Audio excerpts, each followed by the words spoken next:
Quando você passa a pertencer a uma determinada sociedade, microsociedade, você quer fazer de tudo para você não sair daquela microsociedade. Então você imagina que o pensamento dominante ali naquela microsociedade é aquele, você tem medo de falar qualquer coisa diferente. Então hoje, militares estão passando fome, militares estão passando dificuldade, mas eles ficam com medo de falar contra o Bolsonaro, porque eles imaginam que vão ser mal vistos pelos militares superiores. E eles pensam, pô, o soldado pensa, pô, se eu falar mal do Bolsonaro, o sargento e o cabo vão ficar com raiva de mim, vão me ter como esquerdista.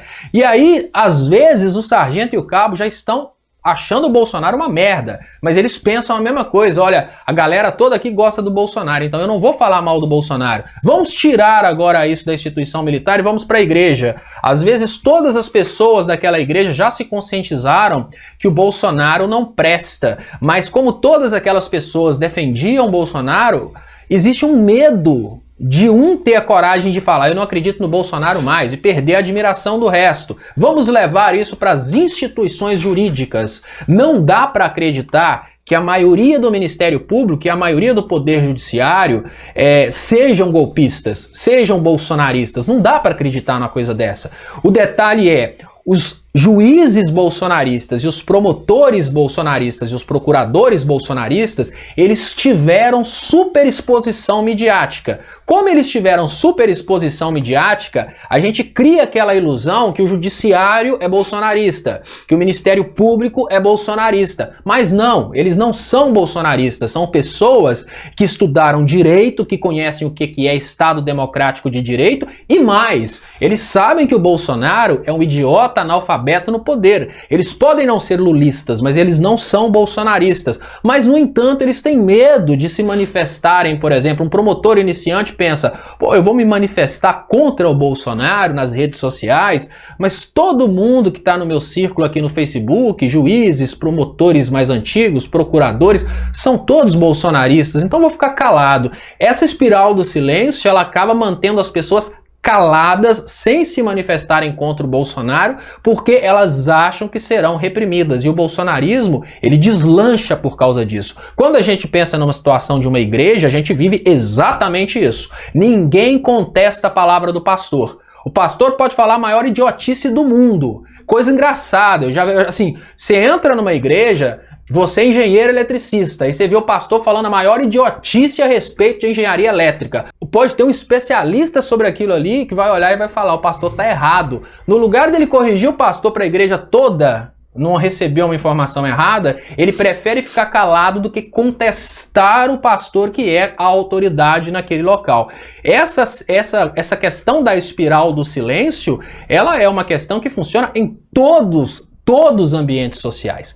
Todas as instituições possuem essa questão da espiral do silêncio. Como que a gente consegue bater de frente contra a espiral do silêncio? A única forma de bater de frente contra a espiral do silêncio é demonstrando para aquelas classes que estão aprisionadas dentro desse pensamento que isso pode estar acontecendo, que é preciso que um corajoso tenha a atitude de ser o primeiro a falar, olha, nós fomos enganados, Bolsonaro não presta. Aí o resto fala, acabou, quebrou a espiral do silêncio. Mas enquanto imperar a espiral do silêncio, as pessoas vão continuar caladas. E emendando em teoria da comunicação, quando eu faço críticas ao modelo de teoria da comunicação, e eu peço para vocês que estudem, é porque a primeira teoria da comunicação, quando esse assunto começou a ser estudado, ela foi chamada de teoria da agulha hipodérmica da informação.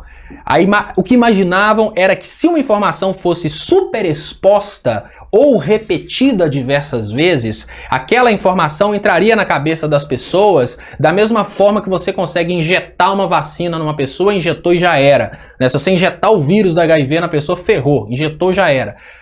Depois começaram a refletir sobre esse tipo de teoria e pensaram, será que isso faz realmente sentido? Então fizeram várias experiências a respeito desse assunto.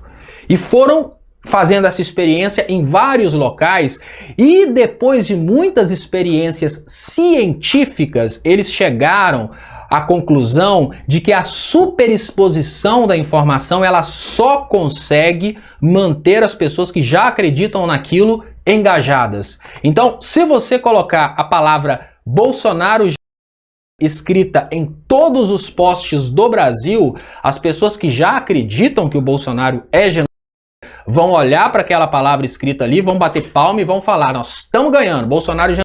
Tem um efeito positivo? Tem, porque as pessoas que estão engajadas na luta contra o Bolsonaro vão sentir que não estão sozinhas. Mas, em contrapartida, as pessoas que acreditam que o Bolsonaro é um bom presidente não vão mudar de ideia por causa daquele panfleto escrito Bolsonaro no post. Isso é uma demonstração a partir de várias experiências que foram feitas. E por que eu peço para que vocês estudem o assunto? Porque eu falando, aparecem idiotas aqui dizendo que eu estou criticando determinadas pessoas. Eu não estou criticando determinadas pessoas, muito pelo contrário. Eu estou chamando a atenção para um modelo que pode estar nos iludindo e pode nos levar ao fracasso no futuro. O que eu gostaria, como eu sempre disse, não é que essas pessoas que estão utilizando teorias ineficientes de comunicação fossem destruídas, mas que elas começassem a se adaptar para os modelos modernos de comunicação.